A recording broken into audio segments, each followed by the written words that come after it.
Welcome, everybody, to Spirituality Adventures. This is a non-judgmental place to explore spirituality, and we're so glad you're here. This is a viewer and listener-supported podcast, so we greatly appreciate your support. If you're watching on YouTube, be sure and subscribe to my YouTube channel. Be sure and like, share, and subscribe to any of the social media content platforms that you're using. And then if you go to our website, spiritualityadventures.com, you can make a one-time donation, or with a monthly subscription, you'll gain access to our bonus content. We greatly appreciate it. Thank you for tuning in. Welcome, everybody, to Spirituality Adventures. This is a non-judgmental place to explore spirituality. We're so glad that you are here, and we are interviewing Carmel Wilson. Yay, you did it right. Hey. And thanks for joining us on Spirituality Adventures. Thank you for having me. I'm excited. Yeah. So let's jump into your story. Like tell our audience where you're from and where you grew up and all that kind of stuff. All right. I'm Carmel, and I'm from Kansas City, born and raised. I'm the only one out of my entire family born in Kansas City. Everyone was born in California. So that's nice to be reminded by around Christmas. So I'm 34. I am a coordinated entry specialist, and I love music and I love life. Love experiencing it. We're going to get to kind of your career and your passion for helping people who, would you say, would it be accurate to say are on the margins? Yeah. So, but let's first kind of dive into your backstory a little bit. Tell us a little bit about your family growing up. What kind of family did you grow up in? Was it a permissive family? Was it strict? What was your faith background? All those kind of things. So I grew up first part of my life in a single family household with my mom and my 4 siblings. And then my stepdad came in when I was around 8, and he's been amazing ever since. It's probably like blended family. You know, I have 2 step siblings, and we didn't really grow up specifically any religious. My mom grew up Methodist, and I went to church at North Cross with my friend, and I became a part of the youth group there, and I really enjoyed it. Enjoyed being a part of a group that believed in something that had, a purpose. And then I saw them volunteering for individuals, and that looked really interesting to me too. So then 3rd grade came around, and I wanted to learn sign language. So I did that for summer school for 3 months, and I just started helping the deaf kids in my school sign and communicate. Wow. Yeah, that was really fun. And I don't know, I think I just grew up in a non-traditional house, but my mom is very open-minded. Again, my mom's actually a Pisces, so she's very open-minded and accepting and understanding. So anytime I had questions about religion, I remember asking her, Mom, do you believe in God? Or, because we went to church, but I'd never been to church actively with my mom. Like, she always liked to search around for different churches, but living in the Northland, we never found a church that really we were comfortable at. So we would go downtown to churches down there that would be more comfortable for us. Mm-hmm. Like when you say more comfortable, I mean, are you talking about black churches? Yeah, like there's not a lot. There's not a lot of African-American churches up north. There's not. There's a couple, but there's really not a lot. I remember being a part of a church when my husband and I got married, and literally I was the only African-American in that church. Wow. And it was so uncomfortable and awkward. And I was like, I don't know why I feel like this here, but it was weird. And going to an African-American church to me, it's very uplifting, because I grew up around a lot of white kids. Mm-hmm. So when I'm around a lot of African-Americans, it feels good to be around someone like me and mm-hmm. experiencing things like me. And I really I try to instill that in my kids, even though they're mixed. I want them to know, you need to know your culture. You need to befriend different people of your culture. Like, I can say that I have Black friends, but in high school, there there weren't a lot of us there. I had like 3 maybe. And they were the girls were just kind of like me, you know? So I just grew up kind of just following my own path and my own footsteps. Yeah. Interesting. What do you remember some of the names of the Black churches that you attended? I don't. Okay. I really don't. And it's weird because I went with my grandparents a lot. Okay. So they lived off Emmanuel Cleaver on Chestnut, and I stayed with them a lot on the weekend. So I would get my church outfits ready to go at my mom's house. And I mean, at my grandparents' funeral, everyone was like, I remember you in church all the time eating your grandma's sweets.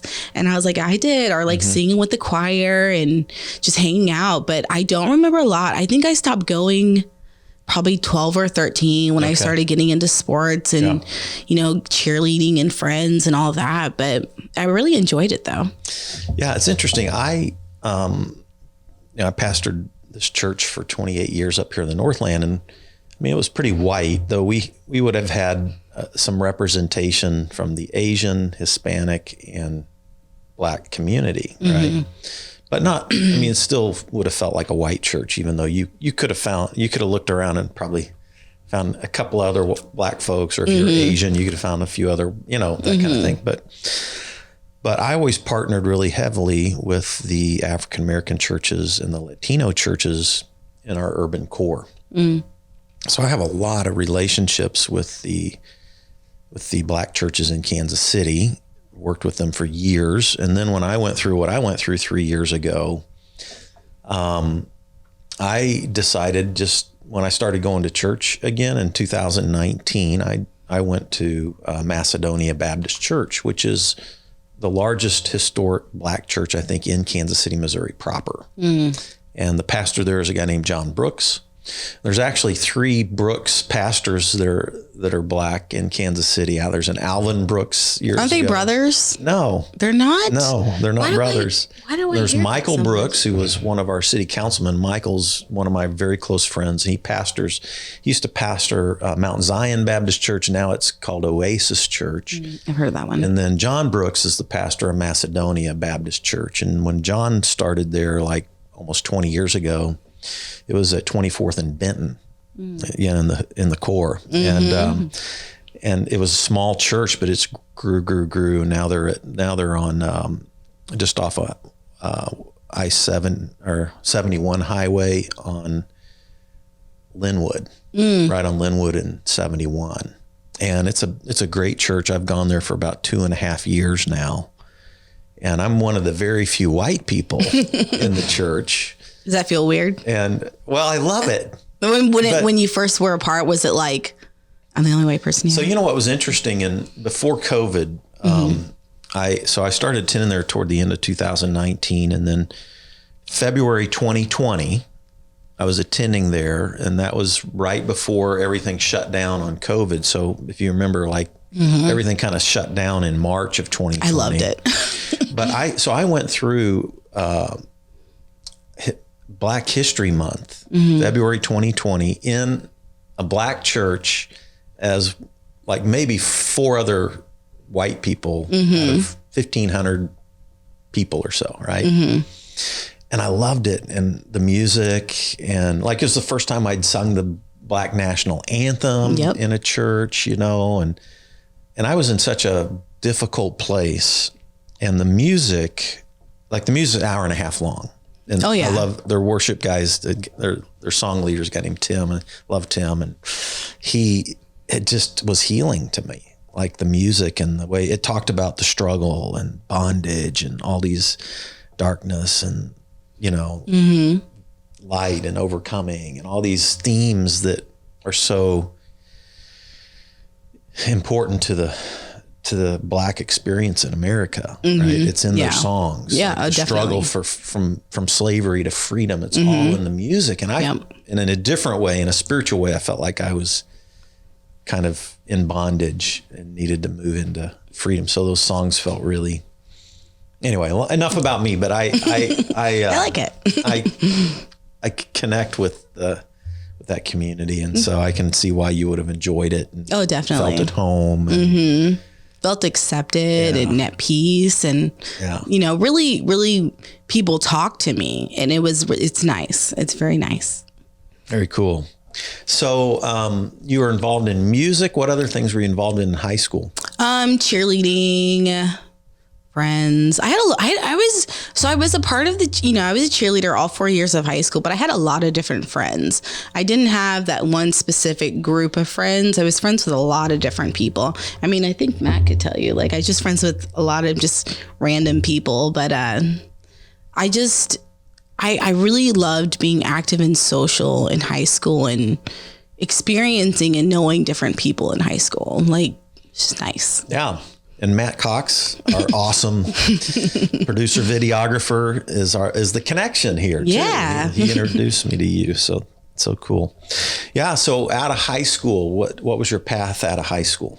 So I got pregnant after high school, and between that time, I really didn't know what I wanted to do. I don't think any 18-year-old, 19-year-old knows what they want to do after high school. I think you're just, if you're a parent thinking that, they're not going to know. They've been in school for 12 years being told what to do and institutionalized, and now they're free to think what they want and do what they want now. And I knew that I was going to be a good mom, and that's what I wanted to do. So I devoted, my life to being a good mom and making sure that Piper and I were good and, independent and whatnot. And I think I didn't start really thinking about what I wanted to do till I was like 24. I was in the business development department at Lexus Hendrick North. And I was like, man, I don't want to help sell cars to people. I think that's pointless. I don't want to do that. Like, selling a car to a single parent, yeah, that's great. I would rather do that than sell a $50,000 car to a person who's just pouring money down the drain, using it for nothing. So I decided to go to school for medical office administration. And then I was a chiropractic assistant. And I didn't want to collect people's money. And I wanted to do more than just write down billing and coding and schedule appointments for doctors. I didn't want to do that. So I decided to get out of that into nonprofit, and that's where I found DPS, and I started helping people find jobs, helping people who had a disadvantage find jobs, and did that for 5 years. So you said initials. You said that's where I found what? That's where I found my initial, I like to help people. No, you said 3 initials, I thought. DPS. DPS. Yes. Department. Diversity Placement Services. Okay. Yes. So they provide job development to people who are disabled or felons. Okay. And that is what I did for 5 years. Okay. So that was very, very fulfilling, and I really enjoyed it. Calling someone up. I didn't even know. I wasn't even familiar with this. Oh yeah, and so addicts and everything. State program. It's through vocational rehab through the state, and I worked with felons. I worked with addicts. I worked with single parents, people who had major disabilities, people who had limited, sex offenders. People who murdered people. All kinds of individuals. And I learned not to judge everybody. Don't judge everybody. I mean, I had one bad mishap with a client, but that was it, and it really opened me up to wanting to do more for people. And then when I told my husband this, he goes, "What more could you possibly be doing?" And I'm like, "Just more." So say the name of this one more time. Diversity Placement Services. Diversity Placement Services. And this literally is helping people with jobs. Yeah. Employment. Yeah. Permanent employment. So either with physical or disabilities, physical or mental, and then also just with difficult track records. Yeah. Like barriers, barriers that may have been created by yourself, or just in general life barriers. Did you work with more men or women? Men. Worked with more men. Yeah, and we also worked with juniors in high school too. Okay. And was it fairly diverse in terms of the ethnicity of the people you were working with? Yeah. Oh, definitely. I helped a lot of different people, there was there's just people who need help, and no one wanted to take a chance on them. And when you find someone who actually wants to take a chance on you, it's like a breath of fresh air. Right. So, man, that's so important. Finding people who believe in you again, even after you've screwed up. Definitely. I've needed that. Hey, everybody needs it sometimes. Everybody needs it sometimes. I talked to this guy on the phone who could not believe that he was homeless. Like, he couldn't fathom the fact that he was in this position, and he was just beside himself and thought he was just so much better than that. And I said, listen, it's life. And sometimes life kicks you and you need help sometimes getting up, and then that's okay. And he was just beside himself. He could not. And I tell him that sentence every time he calls me. Interesting. Yeah. Good for you. I love that. So cool. So, so back up just a bit, and like out of high school, you're 19, you're a mom. Are you a single mom at this point? I'm a single mom. And you're working, you go to school? Yeah, I did. Go to school, you're a single mom. I actually went to Maple for 2 years before I even met my husband.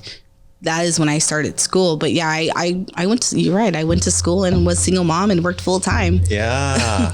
You're one I think of about it those. and I'm like, oh, I did that. Yeah. That's, I had, when I was pastoring, I had a lot of women in that category, where they were working full time, single moms. I had a good support group though. Yeah. But they were some of the most amazing women I'd ever met.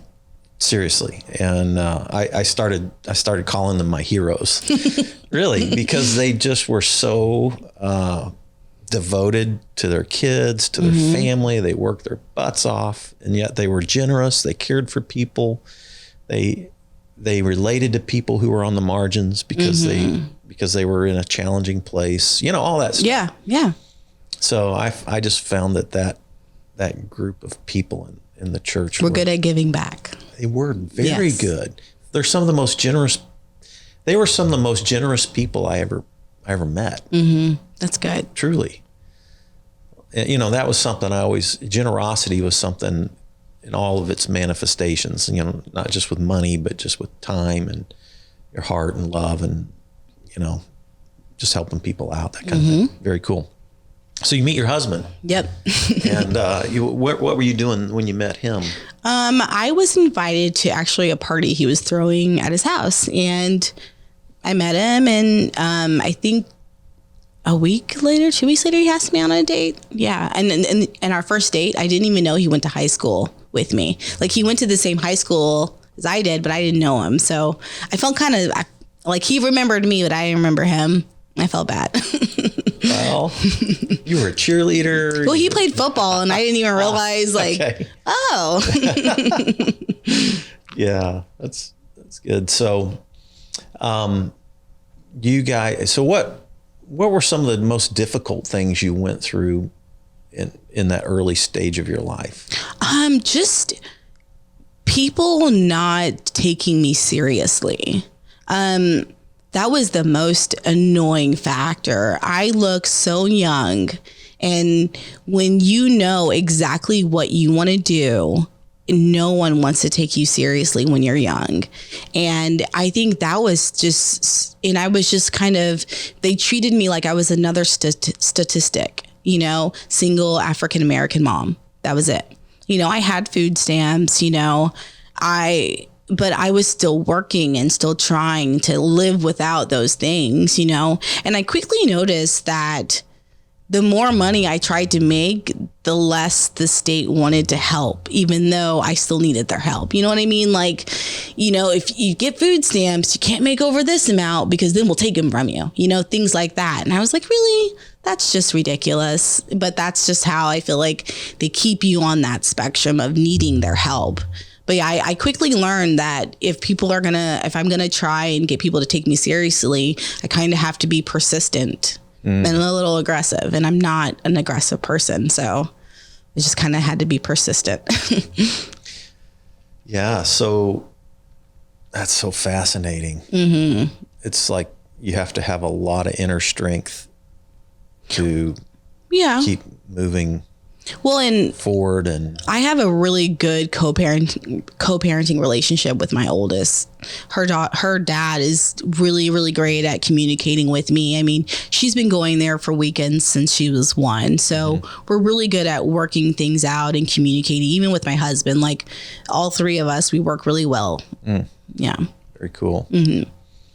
So you go from the DPS. Say it one more time. DPS, Diversity Placement Services. You go from Diversity Placement Services. You right when you started working there, it's about the same time you met your husband? No. So what was it? Oh my, all the years are starting to like mash. Okay. So I met my husband in 2010, and that was when I was just done with my 2 years at Mabel. And Piper and I had our first apartment to ourselves, and because we were living with my sister and her daughter, we had shared a place together. Who's Piper? My daughter, okay. My oldest, my baby. She's gonna be like, Mom, I'm not a baby anymore. But we had a place to ourselves, and then 2010 I met my husband, and we got married 2013. Yes, a year after we had Aubrey, and I just wanted to do something. Like, you never know. I was only like, 26? You when you're in your 20s, I don't think you know what kind of career you want.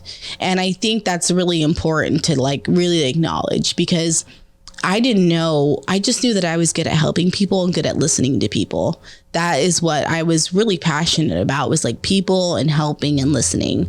And I think that is like something that I carry with me all the time. You know, if I see somebody needing help, and I can help, I'm going to help.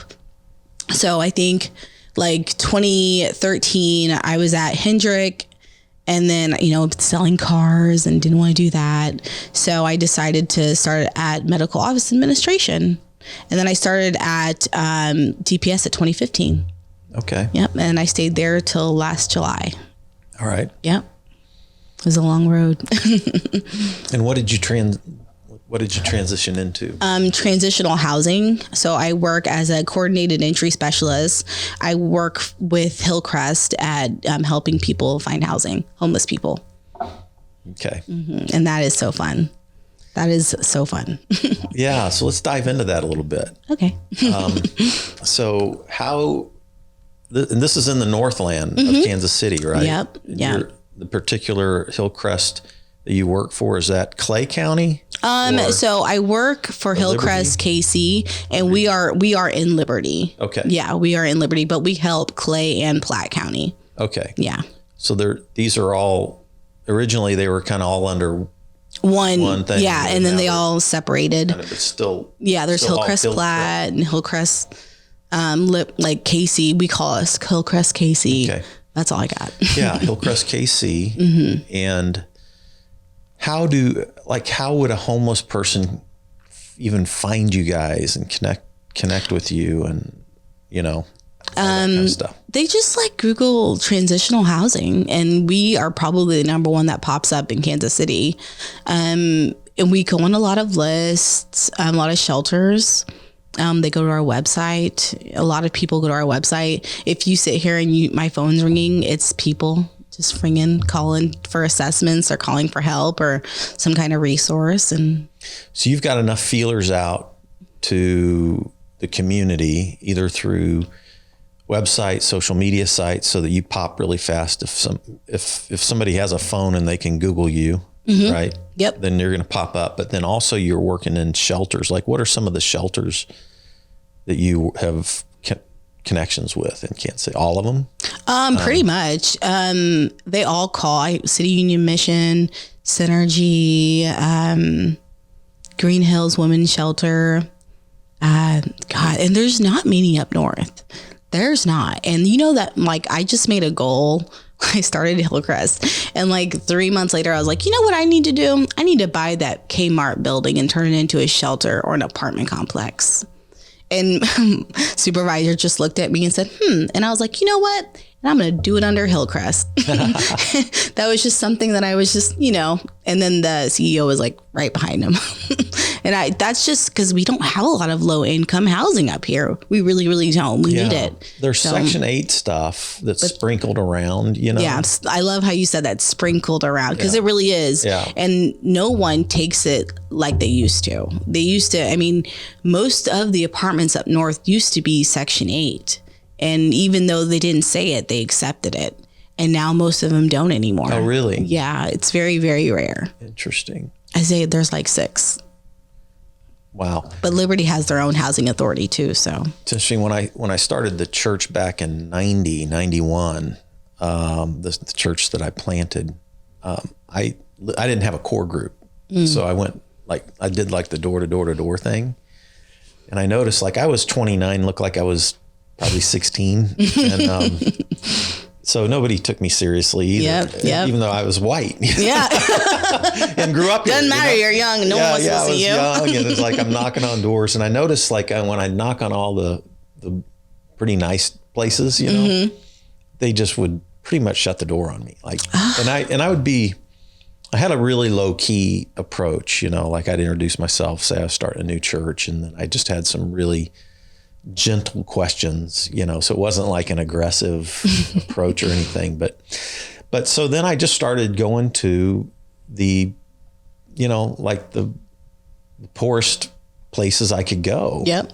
And those are the people looking for the most hope. In the 90s, it was Section 8 places. So I literally knocked on the doors in the 90s of almost all of the Section 8 places in the Northland. And they would virtually invite me into their living room instantly.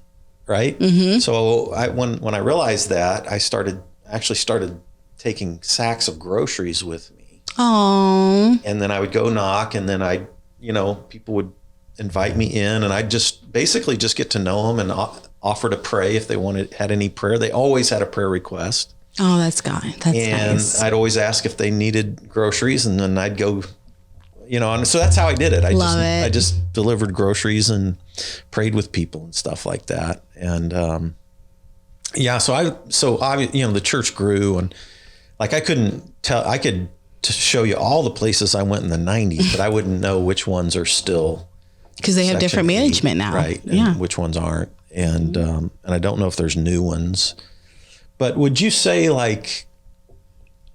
the homeless population, what are the statistics that are connected to addiction or mental health issues?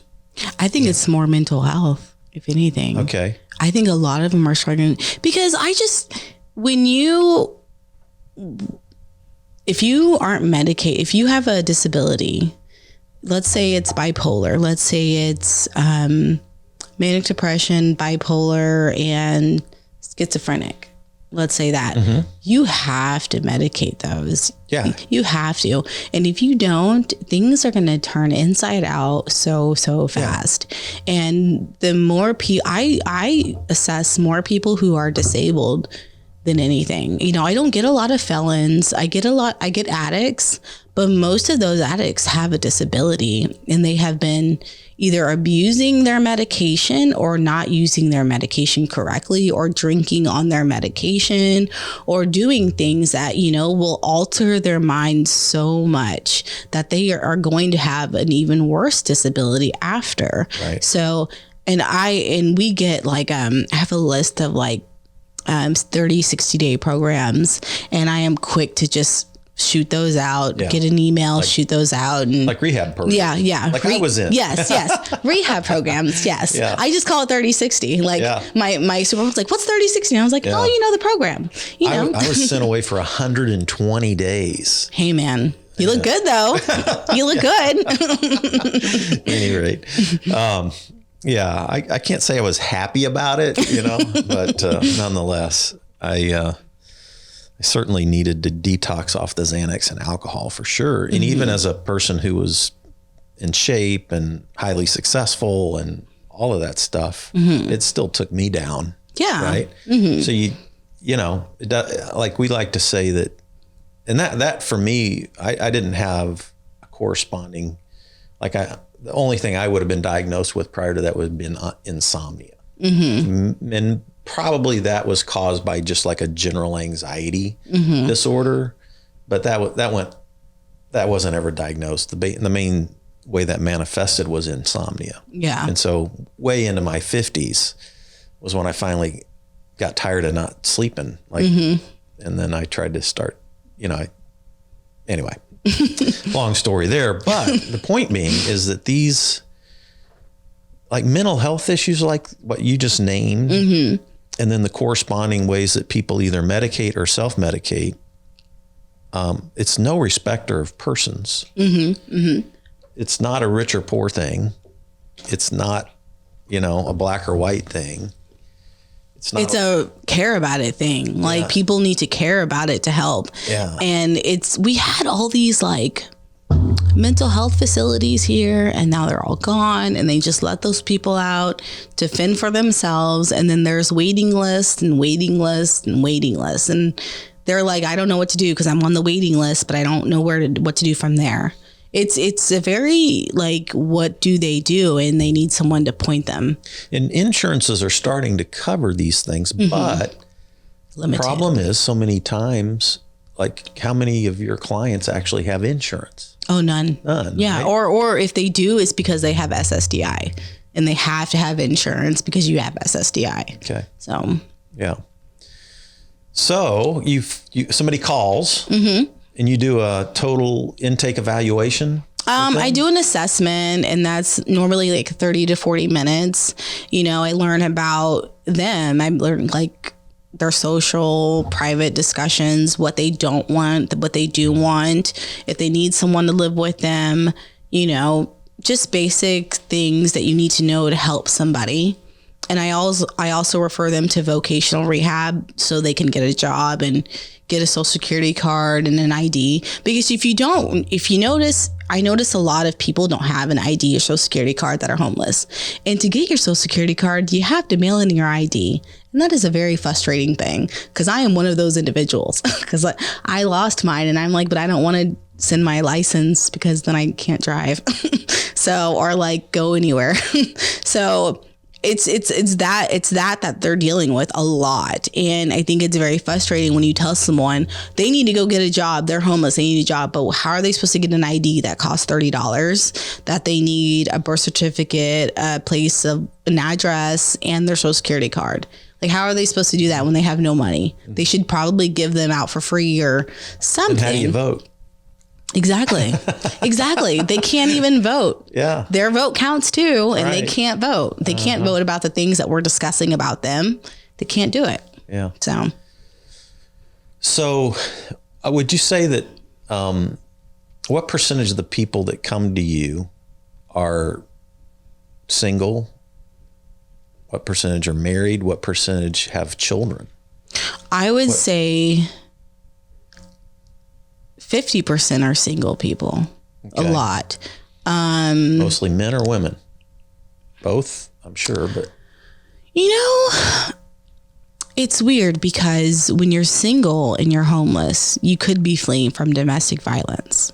As a woman. Yeah. Typically a woman. But I had a few men who have like flee domestic violence. One was like it was kind of like a really traumatic story, and he had just got out of the hospital. She had someone jump him, and she was very abusive, and she was looking for him. I mean, it was like I got to get you in a hotel, and I had to get like supervision to get him in a hotel. Yeah. But I mean, it's more of like single women fleeing from domestic violence, or men who are felons who can't get jobs, who are in the halfway house or in City Union Mission.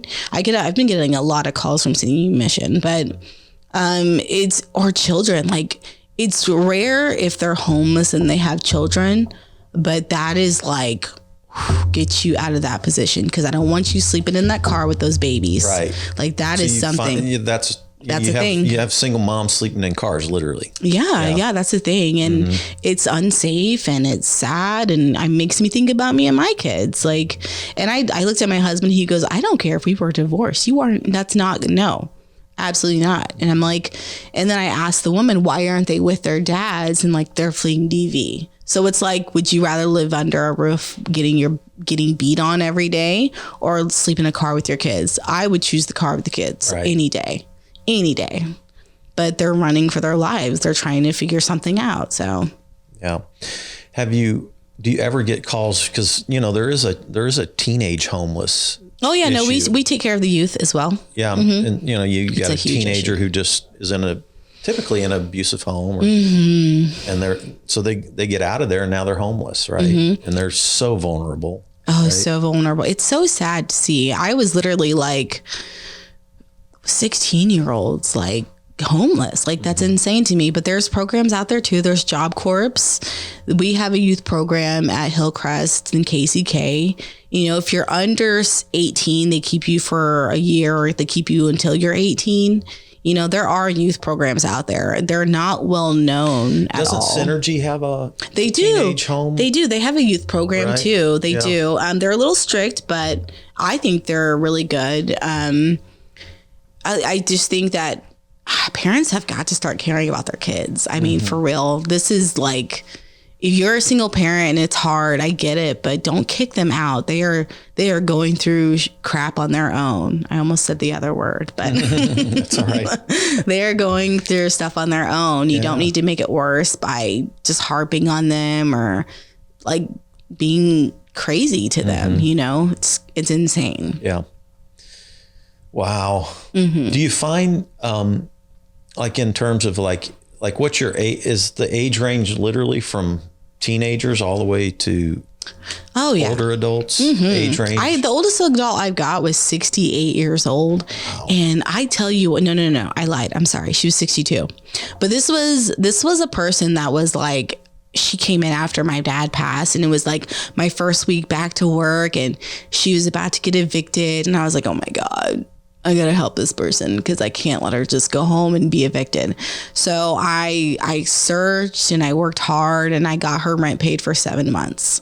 Wow. Yeah. So I was like, that was my 3 week. I was working on that for so long. And then I was really happy that happened. But that was I got to do something about this, because that woman was the same age as my dad. And I was like, God, this can't do this. Yeah.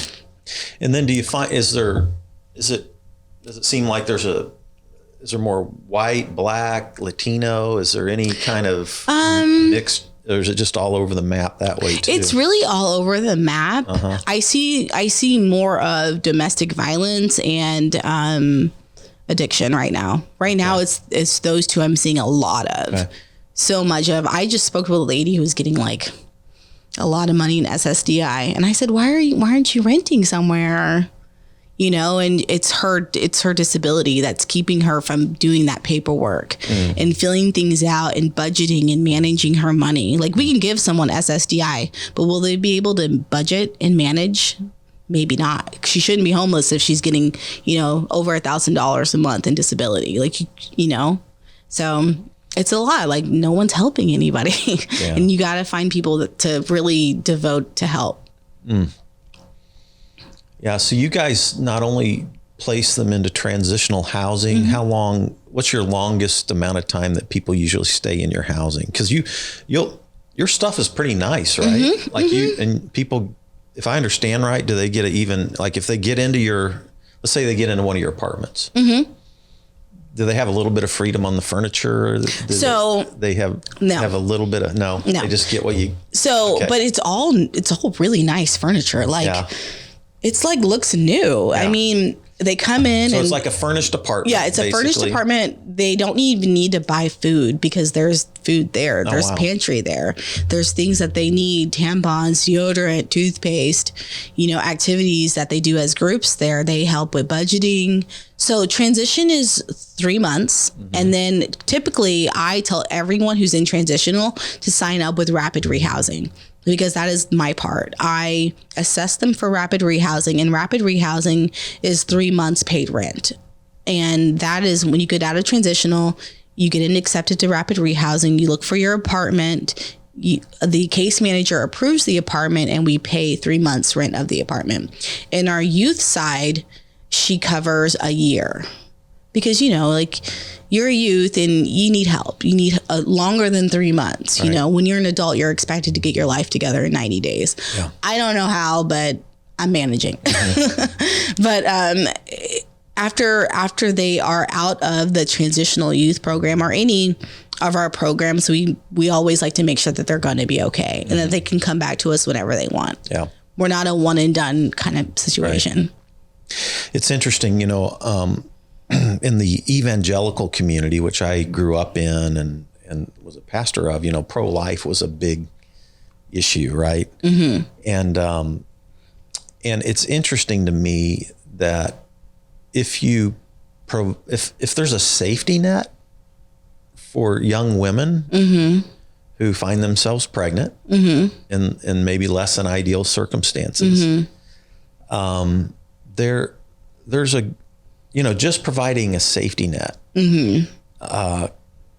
And we've never been great at this, right? As a community. I don't think. Yeah. And this is a different issue than the homeless issue, yeah, right? Yeah. But to me, it's like we're providing, what you're doing is providing a safety net, mm-hmm. and you're for some of our most vulnerable people, our homeless population, mm-hmm. right? Yeah.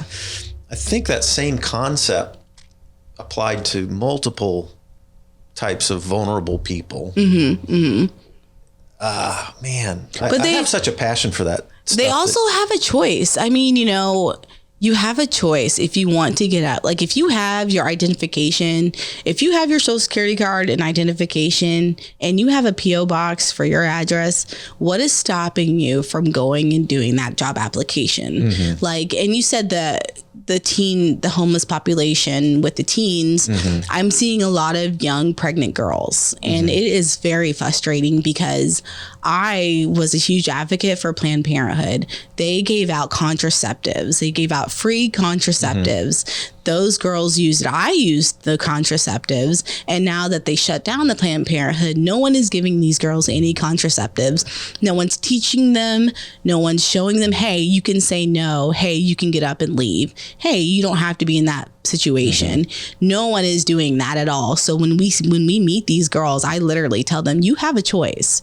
You can get out of that situation. He may be with you now, but it's because you're trying to get an apartment and he doesn't want to be homeless either. Mm-hmm. So come on, let's get our big girl panties on and get it done. But I think that you need, the homeless population and the youth need to know that they have options and they are young and they are willing. If they are willing, they are able. Right. And just knowing that there are resources to help you navigate mm-hmm. your future that's scary. Yes. Is a huge deal. Yeah, because they didn't have any help in the beginning. Right. The person who was supposed to help them just left them. So people make better decisions about anything mm-hmm. if they feel like there's a little bit of hope in their future, and they have a few people around them that are advocating for them. Like mm-hmm. you said, pushing for them. Yeah, exactly. Yeah. I can honestly say, I don't think that I would be as successful as I am now if I did not have my mom saying, you can do this. My dad say you can do this. Piper's dad helping every weekend. My husband giving me courage. Life is hard, and mm-hmm. It throws things at you. And I think to have support beyond a certain boundary is a good thing. Mm-hmm. To have full 100% support no matter what is a big thing. Right. Mm-hmm. Right. Well, I love the work you're doing. And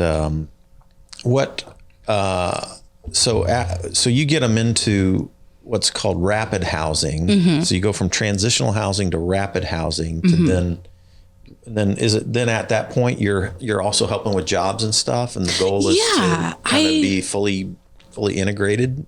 So I don't help with jobs anymore, but I do send out the occasional application. I really do. It's pretty bad. I did just send someone a FedEx application because I knew that they were hiring, and I'm still kind of intertwined with FedEx because I got a lot of people hired there. Okay. So I called the HR person. They're like, oh yeah, we're totally hiring. Send them over. And I'm like, okay, great.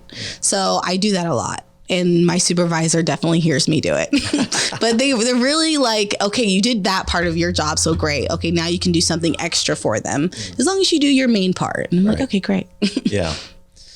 That's cool. What's your job title again? Coordinated entry specialist. Okay. Coordinated entry specialist. Right.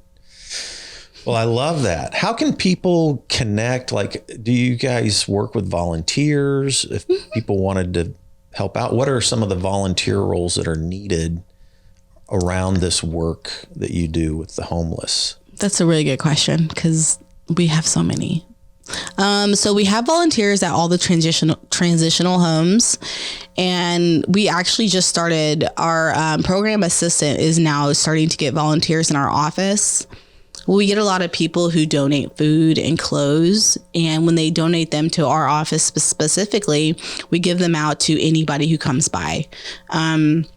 All they have to do is go on our website and volunteer, and the volunteer coordinator will get a hold of them. But it's a really fun place. We have thrift stores that we need help at too. And, most of our company is made up of volunteers, and we love that because we really appreciate them. So where would they connect? What's the website, or how would they connect? hillcrestkc.org. Okay.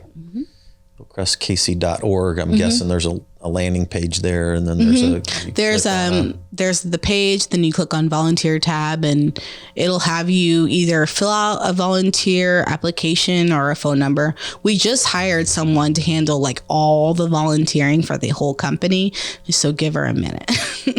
If you want to volunteer, just give her like a quick minute. Okay. Very cool.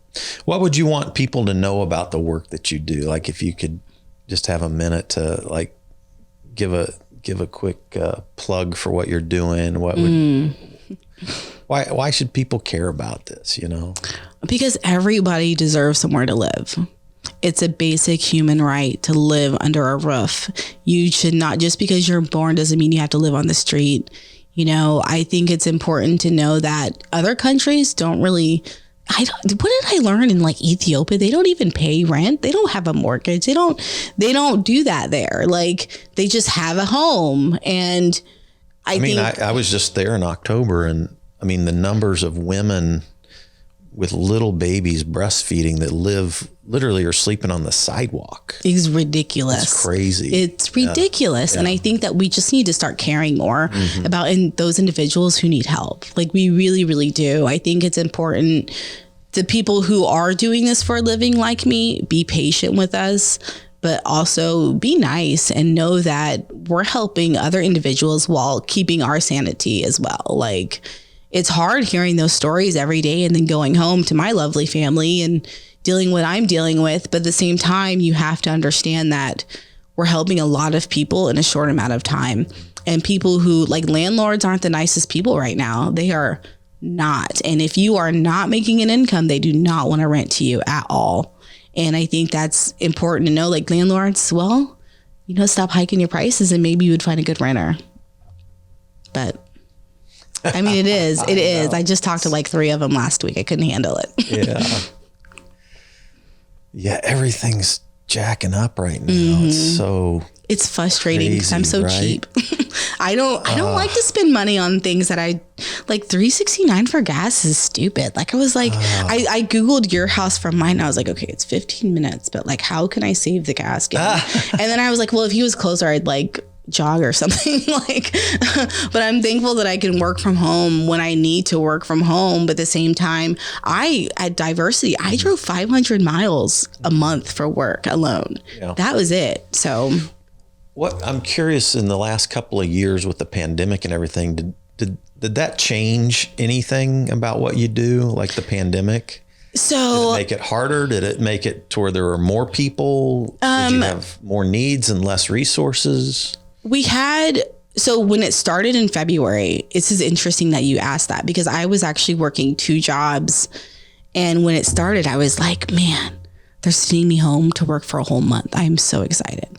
Like, I can spend time with my family, because I was working so much that I felt like I wasn't spending time with my family. So I quit the job at KCI Airport and I just started focusing on diversity. And I noticed that a lot of people did not want to get out and work because of this pandemic.